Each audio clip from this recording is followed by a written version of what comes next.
आप पहुंचे हैं राजभवन, क्या मामला है? क्या आईजीएमसी प्रशासन की मांग कर रहे हैं आप लगातार? CITU की ओर से आज जो है राजभवन आए हैं और आज जो ये प्रदर्शन अब कर रहे हैं, आपको मालूम है आज पूरा 1 महीना हो गया आईजीएमसी के अंदर जो 20 सुरक्षा कर्मचारी थे आज भी उनको नौकरियों पर वापस नहीं लिया गया है। एक तरफ इन 20 सुरक्षा कर्मचारियों का मसला है, दूसरी तरफ जो कोविड वॉरियर्स है 200 के करीब है, जिनमें से ज़्यादातर लोगों को आज भी नौकरी पर वापस नहीं लिया गया है। इस सारे मसले को लेकर जो 1 महीने से CITU के नेतृत्व में मजदूर आंदोलन कर रहे हैं और हमने शुरुआती दिनों में इस बात को रेखांकित कर दिया था कि अगर मजदूरों को न्याय नहीं मिला तो आंदोलन आगे बढ़ेगा, आंदोलन तेज होगा और इसीलिए आईजीएमसी से होते हुए, रिज से होते हुए आज राजभवन पहुँचे।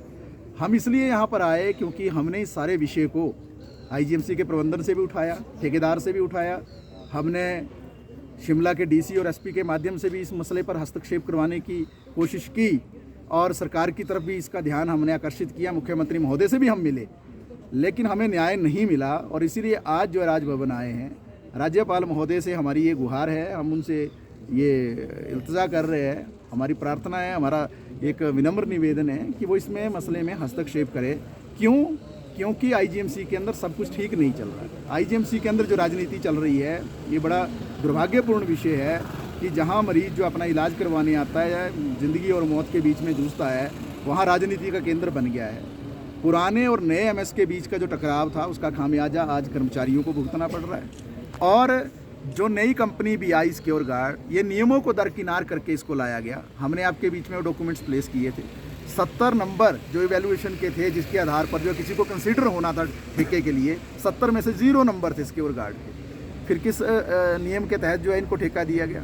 दूसरी बात, ठेका दे दिया, आज 1 महीने के बाद भी ये ड्रेस नहीं दे पाए, जूता जुराब नहीं दे पाए, वर्दी नहीं दे पाए, कैप नहीं दे पाए, बेल्ट नहीं दे पाए।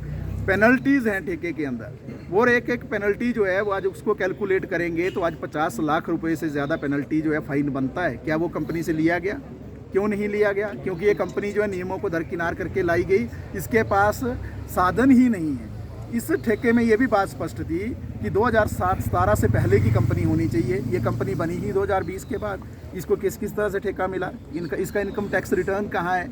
ये सारे विषय हमने उठाए हैं। इन लोगों को निकालने का सिर्फ एक ही कारण था नौकरी से, क्योंकि ये सारे यूनियन के पदाधिकारी थे और आपने स्वयं 2 दिन पहले रिपोर्ट किया प्रिंट मीडिया और इलेक्ट्रॉनिक मीडिया के माध्यम से कि पिछले जो ठेकेदार थे इस कंपनी से पहले भी, रेनबो कंपनी जो थी, उसने भी 6 महीने का पैसा खा दिया मजदूरों का, PF का, जो कि लाखों रुपए में। तब भी यही प्रशासन था, आईजीएमसी का यही प्रबंधन था, इन्होंने उस पर कार्रवाई क्यों नहीं की? यानी कि आईजीएमसी के अंदर खुली कमीशनखोरी चल रही है, चोरी चल रही है। पुराने ठेकेदार से पैसे खाए, इससे भी खा रहे हैं और पैसा बना रहे हैं और जो मजदूर है उसका गला दबाने की कोशिश कर रहे हैं, उसका गला घोटने की कोशिश कर रहे हैं। इन लोगों ने इन विषयों को उठाया था कि हमें न्याय मिलना चाहिए, जो हमारे अधिकार हैं, श्रम कानून है, वो लागू होने चाहिए। तो अगर ये विषय इन्होंने उठाए तो कौन सा गुनाह किया? और प्रशासन जानता था कि अगर इनको नौकरी से निकाल दिया जाएगा तो इनकी लूट जो है प्रशासन की और ठेकेदार की बदस्तूर जारी रहेगी। इसीलिए इनको टारगेट किया गया, नौकरी से निकाला गया, विक्टिमाइज किया गया। हम ये भी कहना चाह रहे हैं कि लेबर ऑफिस की भूमिका कोई नज़र नहीं आई पूरे मसले में। बहुत नज़दीक है लेबर ऑफिस शिमला के अंदर। इस मसले में DC SP साहब की कोई भूमिका नज़र नहीं आई, सरकार की कोई भूमिका नज़र नहीं आई। इसलिए मजबूर होकर जो है आज हमें राजभवन आना पड़ा। तो हम राज्यपाल महोदय से जो है निवेदन करेंगे कि वो इस मामले में हस्तक्षेप करें, मजदूरों को न्याय दें, जो कोविड वॉरियर्स है उनको भी, और जो सुरक्षा कर्मचारी आज 20 से ज़्यादा नौकरी से बाहर है उनको भी नौकरी पर वापस लिया जाए। अन्यथा हमने जैसा ऐलान किया, हम चरणबद्ध तरीके से आगे बढ़ रहे हैं आंदोलन में। हमने कहा है कि सत्याग्रह से होते हुए आंदोलन निश्चित तौर से